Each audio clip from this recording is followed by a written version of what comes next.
Hello again, Struck Pub. Today I'm bringing you another build video for Torchlight 3, and this one is for the Sharpshooter class with the Flaming Destroyer subclass.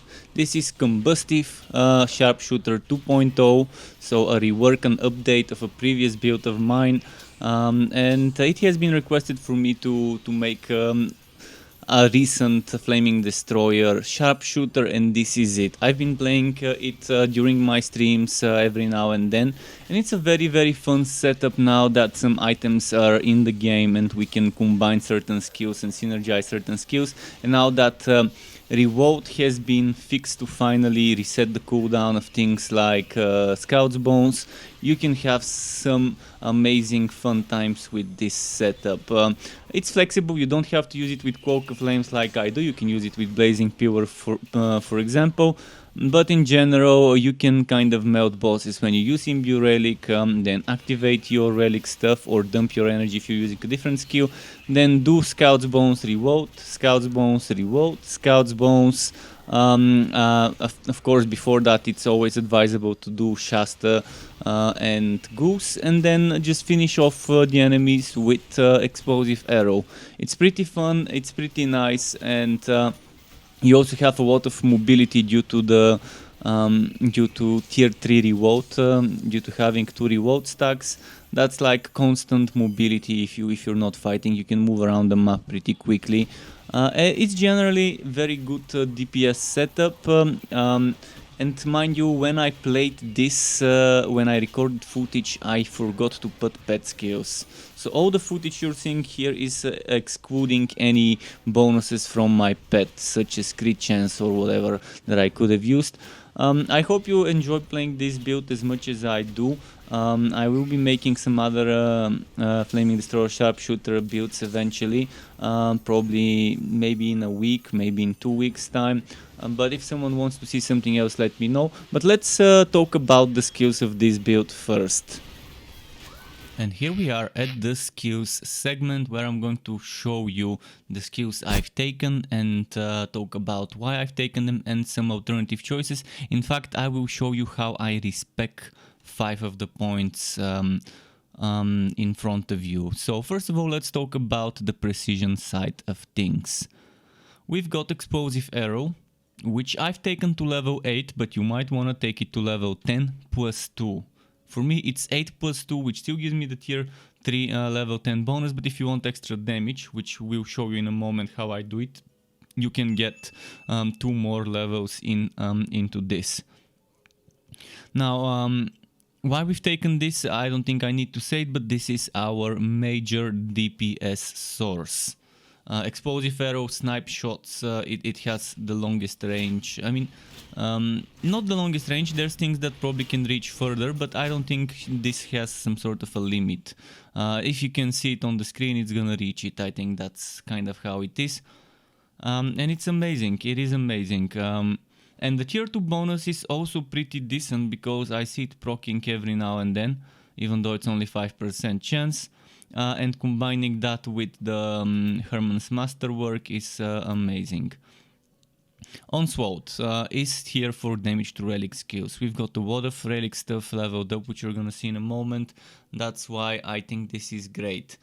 Since I'm using Imbue Relic, things like energy recharge rate are not as important, so I'm not putting points into tight grouping for tier 2. I don't think I need the ammo recharge rate, since I'm using Revolt tier 3.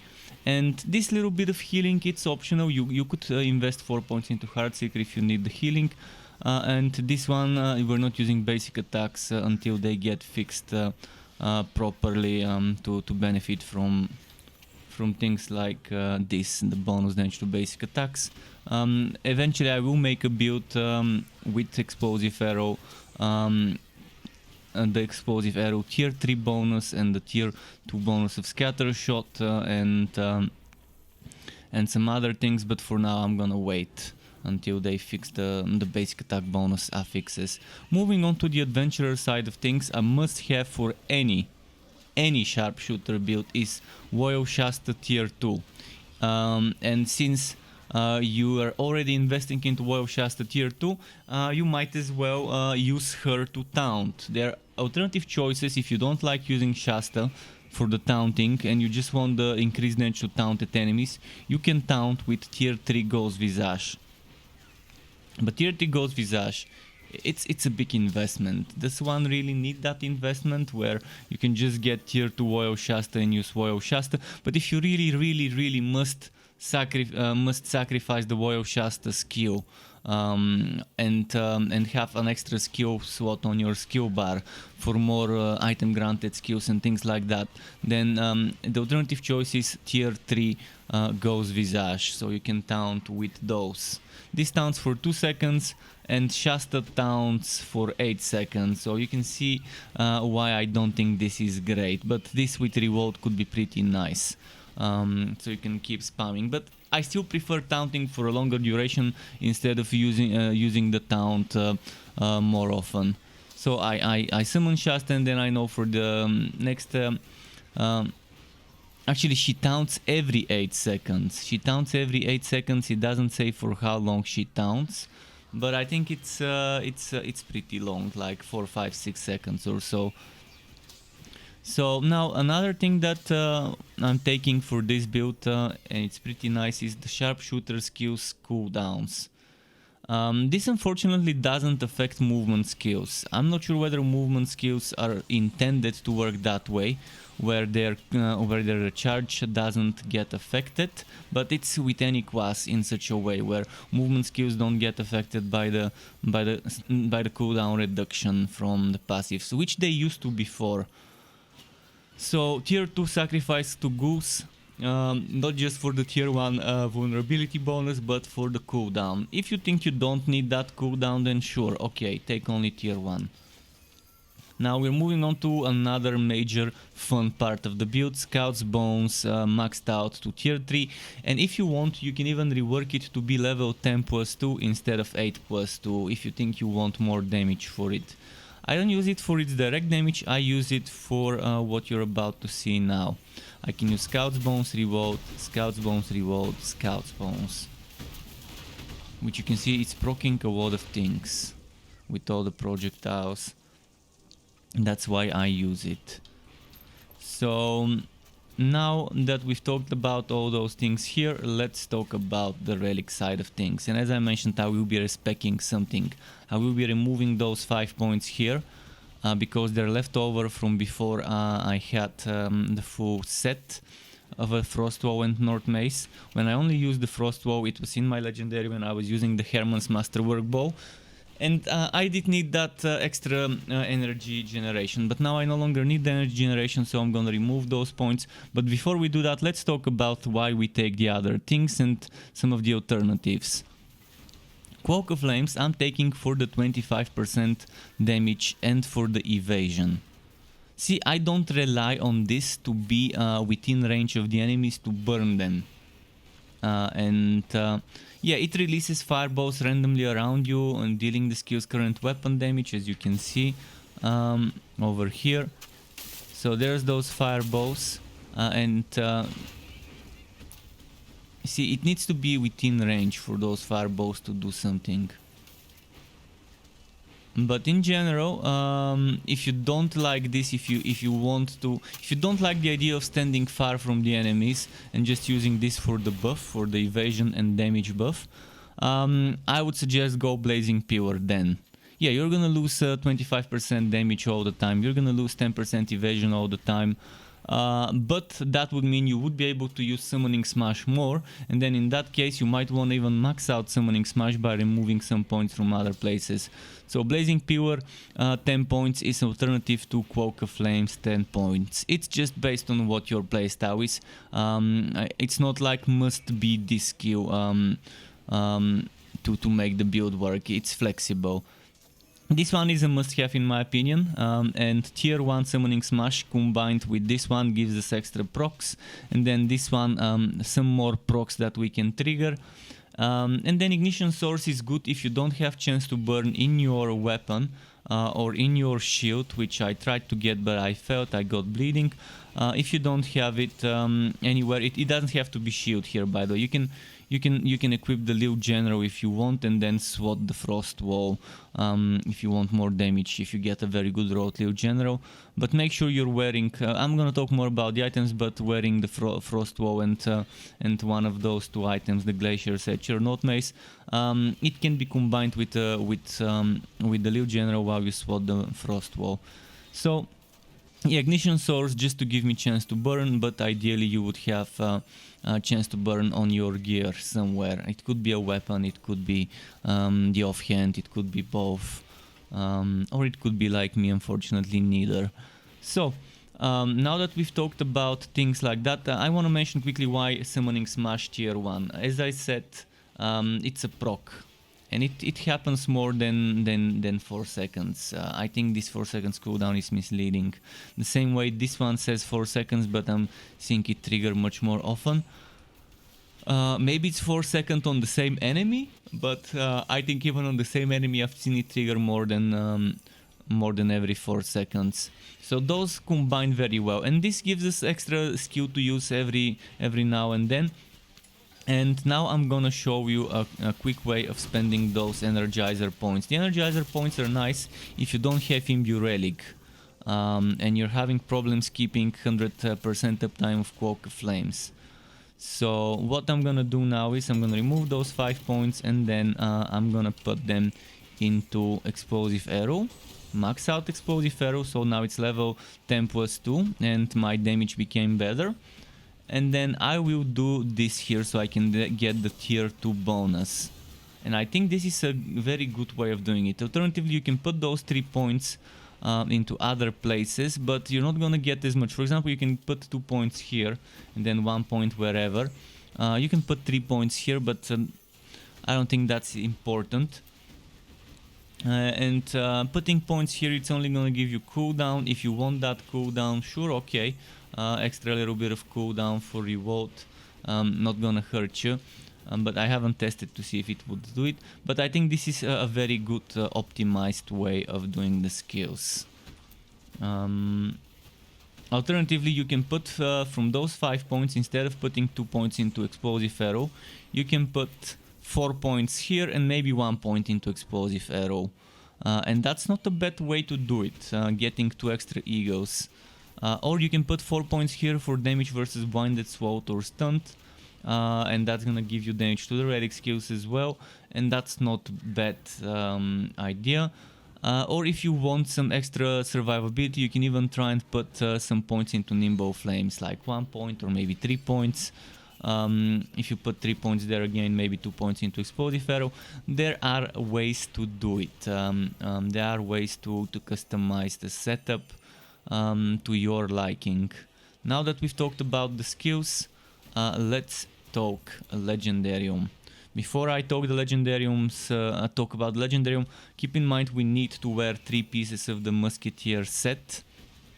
And if you wanna have 4 pieces of the Musketeer set, then you need 3 pieces equipped and 1 in the Legendary. For example, look at that. I cannot get the +1 skill levels to Adventurer from the Musketeer rope unless I have 3 pieces equipped. If I remove this piece, you're gonna see this is losing the set bonus, this is losing the set bonus, but this one also. You can't do 2 + 1, you have to do 3 + 1. Ideally, I would be wearing the hat, the rope, and something else. It could be boots, it could be gauntlets, it could be powderons, it could be pentawounds, but the hat is a must-have, and the rope is a must-have in my opinion. And by wearing the rope, that would mean I would have an empty Legendarium slot, and in that empty Legendarium slot, something that's super good to do, especially if you go Blazing Pure, which is a more meta setup than this one, I think. Although it depends, I guess it depends, because with this one I constantly get 25%, with the other one I would get 25% when I use Imbue Relic, so every 30 seconds damage. But yeah, if you put the Lil General there, in that slot, you can get every time you reach max energy, which could be every 30 seconds. Even with this setup, I can keep refilling my energy with Imbue Relic every 30 seconds. and keep getting that extra 25% damage, and keep getting extra damage reduction and casting speed. And the casting speed makes me shoot explosive arrow quicker, it makes me shoot this quicker. Every animation becomes a little bit faster. So the meta for me here would be wearing the rope and emptying this SWAT for a Lil General. And if I decide to wear the Lil General, in that SWAT I would put the Frostwall. For the Legendarium I would stick to Infectious Shooter, Masterwork, Herman's Masterwork and Musketeer Robe, so that I can still wear the North Mace or the Glacier Sage combined with the shield or the Lil General. So instead of the rope, this SWAT needs to be empty. And I think that's pretty much clear. I will talk more about gear in the next segment. Now let's talk quickly about the pet skills. Oh, that reminds me. I was not using pet skills? Why? Oh boy. So all the footage you saw in this video would be without pet skills. So I've been losing potential crit chance, extra damage buff, extra healing and things like that. So this is my ideal setup. Another good setup would be this.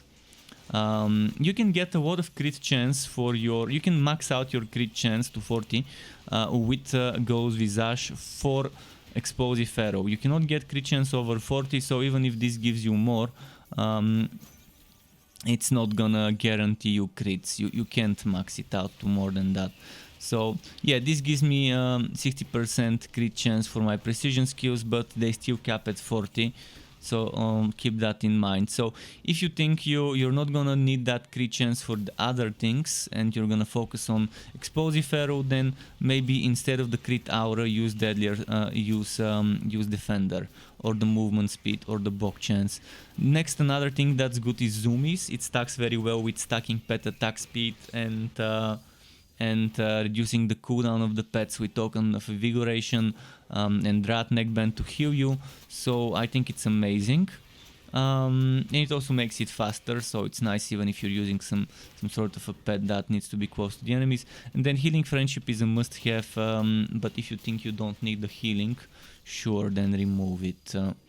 This one's broken, this one's broken, this one's broken, this one's broken. This one may be broken, it's hard to tell if it even works. And enough of this, let's talk gear. And here we are at the gear segment where I'm gonna talk about some of the items you might wanna take and what stats, what rows you might want on those items. So first of all, I think it's best to start with the weapon offhand, which for me are North Mace and Frostwall. It doesn't have to be North Mace, it could be Glacier's Edge, and it doesn't have to be Frostwall, it could be Lil General, but if you wear the Lil General, then swat the Frostwall in the Legendarium. Otherwise, wear the Frostwall, swat the Lil General in the Legendarium. Whereas the weapon, I mean, if you really want to use the active skill of the weapon, then the Glacier's Edge seems like a better one. For this setup, but again, I don't like either of them. They're kind of underwhelming, so I don't use those active skills, but whatever drops as a better row, as more damage, would be the one that you wear. See, for me, in this case, it's the North Mace with the SWATs and with the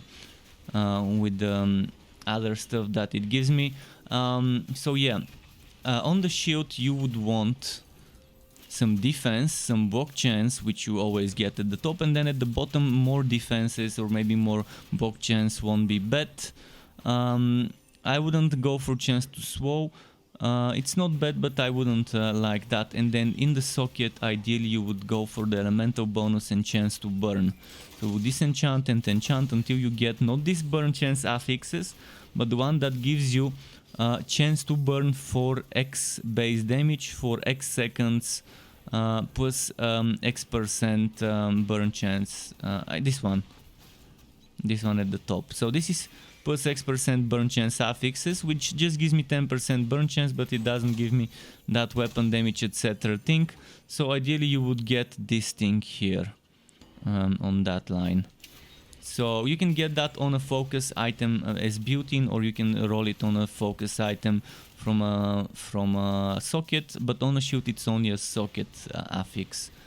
Ideally, you could try and get it on the weapon, but I would ideally get more flat damage on the weapon.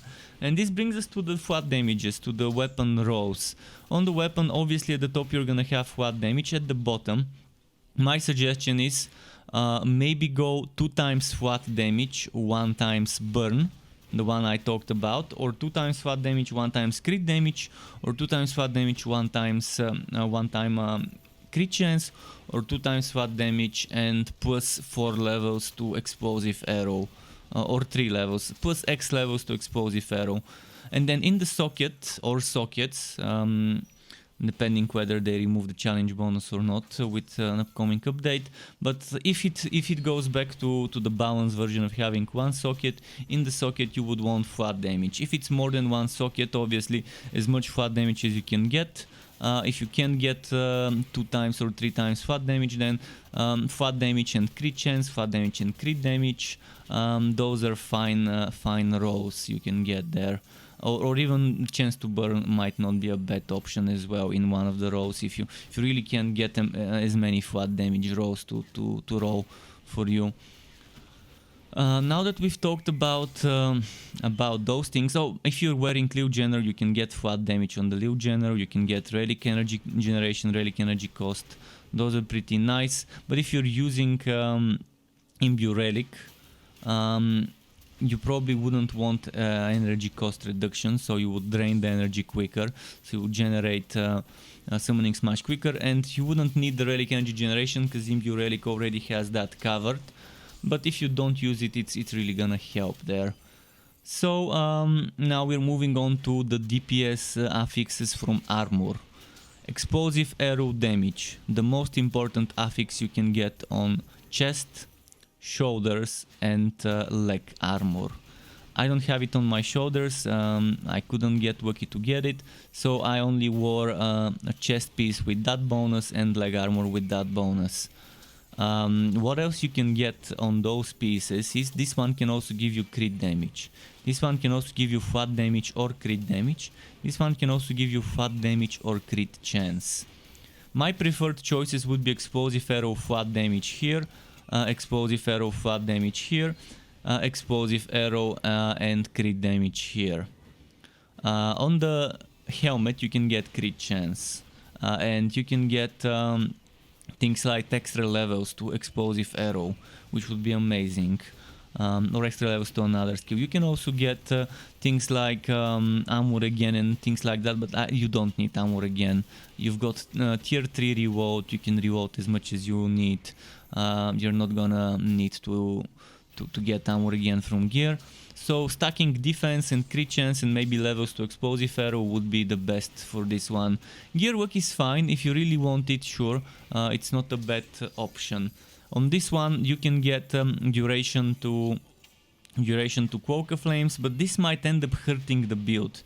If you're using Imbue Relic, you would want to be generating as much energy as possible, and I think the duration doesn't increase the relic energy cost. If duration doesn't increase relic energy cost, then that's fine. Then the longer it is, the more you would keep generating energy, so you can use summoning smash more often.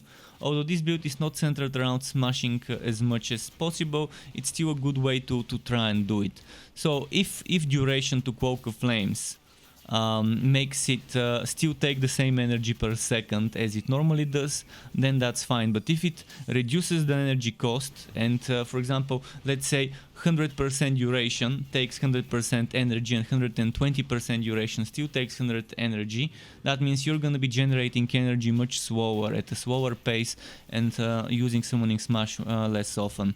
So I haven't experimented with this, it's very hard to figure out how that works. But keep that in mind. You can get duration to Cloak of Flames on this item and also on this item here. So that's an option. That's an option to keep in mind for this setup if you want to stack it. but with Imbue Relic it's kind of not really necessary to have it. So you might want to stack different things, especially here, as I mentioned.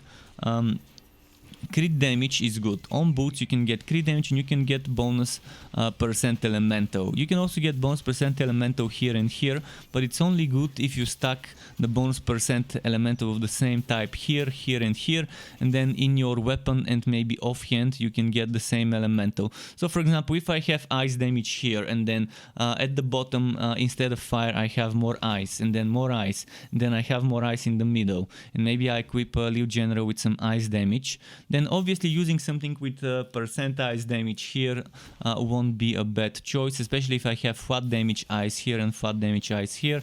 But again, percent elemental damage is only good if you're stacking that same element. Otherwise it's not gonna give you as good returns. And yeah, here the higher priority would be crit damage. So defenses are obviously nice, so in all the armor pieces stacking defense in the sockets is nice, especially regular physical defense. Physical defense is basically applied to every single other element. So any elemental defense you get, first you take the physical and that physical is your elemental, and then any bonus elemental on top of that keeps adding. So all of my elemental defenses have 37,041 right now. So this one has 51 minus 37. This one has 75 minus 37,000. This one is 43,000 minus 37. And since the physical is added on top of that, that's why the numbers become higher. Because physical is defense against all types. So I ideally prefer to stack physical defense in my sockets when I get lucky and get it. If you don't get lucky with physical, then just put fire defense in one place, poison defense in another, electric defense in another, so you can kind of balance them. Ideally you would have this around 55-60 if you can, but at least 40. The bare minimum for me is 40-45%. To not die as much. This build has a lot of mobility, so you can survive if you're good at dodging.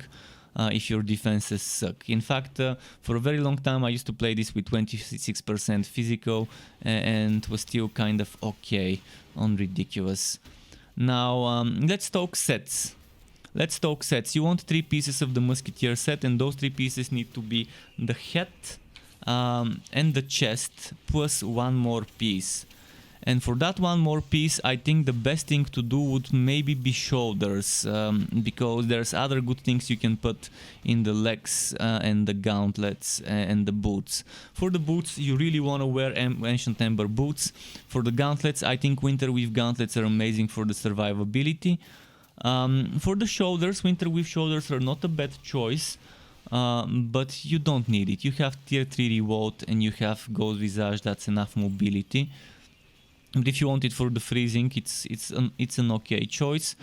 But here and here you want the Musketeer pieces, so you can make room in the Legendarium for Lil General alongside Infectious Shooter and Masterwork. So on the leg armor, Musketeer Penta wounds are kind of a waste. So you can try and put other things there. So for example, if you're using, if you decide to go for Blazing Pillar instead of Cloak of Flames, then you would want Ancient Ember legs. Winterweave legs are also nice, so you can use your potion more often. Arc powered legs are not gonna work for you anymore. Their old bonus is now on the Ancient Ember, so they're only gonna give you shock bolt damage, and unless you're stacking shock, there's just no point to do it.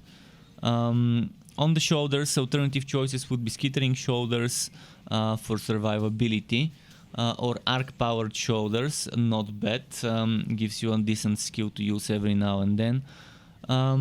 So yeah, if you decide to go Musketeer Cavalier head and chest and gauntlets, then you can't use Winterweave gauntlets, and I think it's better to just use shoulders, head, chest, then use the Winterweave gauntlets, use the Ancient Ember boots, and maybe use Ancient Ember legs with blazing pure or use whatever other leg armor you think. Even using musketeer penta wounds is not bad. You're not gonna benefit from the legendary, but if you get good rolled ones with explosive arrow, that means you're opening up opportunities for arc powered or for skittering shoulders to give you an extra skill.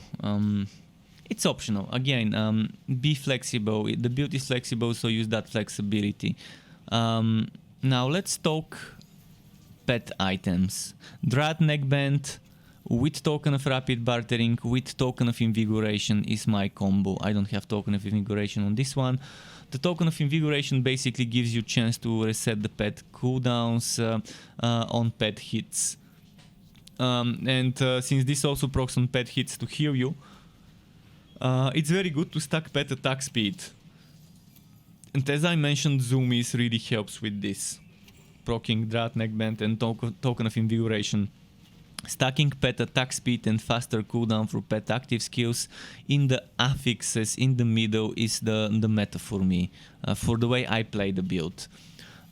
So token of rapid bartering is just for farming, but again at the bottom, instead of the crit damage and the burn, I would rather have this faster cooldown for pet active and pet attack speed, which I can show you right now.